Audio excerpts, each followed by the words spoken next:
मेरा नाम अलीशा है। मैं 21 साल की हूँ।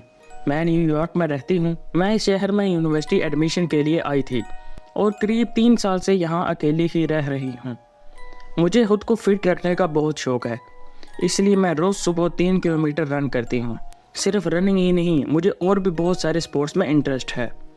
रोज़ रनिंग के बाद मैं सिटी पार्क में अपने मेल फ्रेंड्स के साथ बॉक्सिंग और मार्शल आर्ट्स की प्रैक्टिस करती हूँ। मेरी इन्हीं आदतों की वजह से काफ़ी लोग मुझे टॉम बॉय समझते हैं, क्योंकि मैं हमेशा लड़कों के साथ ही हैंग आउट करती हूँ और मेरे सब दोस्त बॉयज़ ही हैं।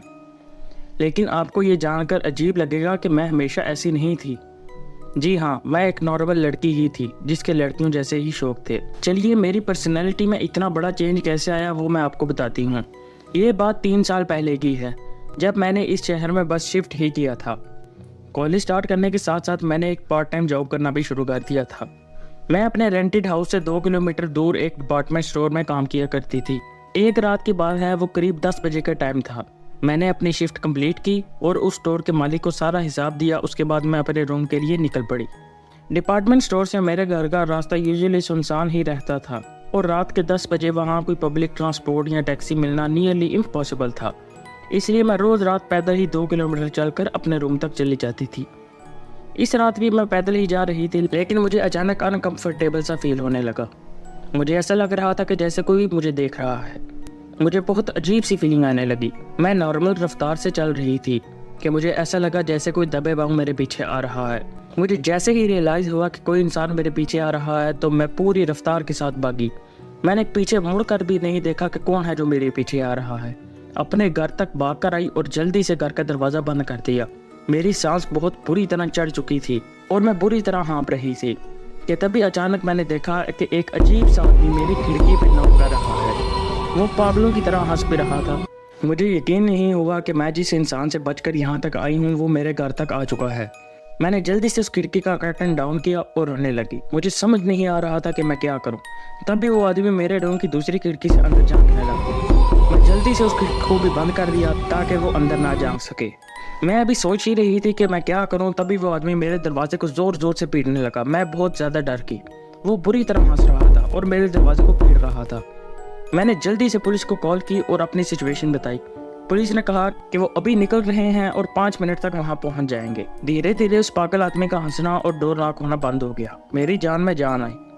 वो बुरा वक्त अभी अचानक खत्म ही हुआ था कि मेरे डोर पर फिर से नॉक की आवाज़ आई।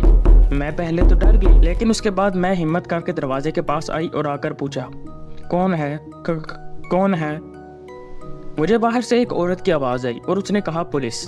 मैंने जल्दी से दरवाज़ा खोला। मेरे सामने 2 पुलिस वाले खड़े थे, एक मेल और एक फीमेल। उन्होंने मेरी स्टेटमेंट लेने के बाद उस आदमी को यहाँ वहाँ ढूंढना शुरू कर दिया, लेकिन उन्हें वहाँ कुछ नहीं मिला। पुलिस ऑफिसर ने मुझे कहा, आपको जो कोई भी तंग कर रहा था वो शायद अब जा चुका है। आप परेशान ना हों, अंदर जाकर घर को अच्छी से लॉक कर लें। इसके बाद वो दोनों वहाँ से चले गए। मैंने भी उनकी बात मानी और अंदर जाकर डोर को लॉक कर लिया। मैं बस अभी सोफे पे आराम से बैठी ही थी कि अचानक मुझे मेरी एक तरफ कुछ आवाज़ सुनाई दी। मैंने जैसे ही साइड में देखा, वो आदमी एकदम मेरे पास खड़ा था। उसको देखकर मेरी जान निकल गई। मुझे डरा हुआ देखकर वो भी ज़ोर ज़ोर से हंसने लगा।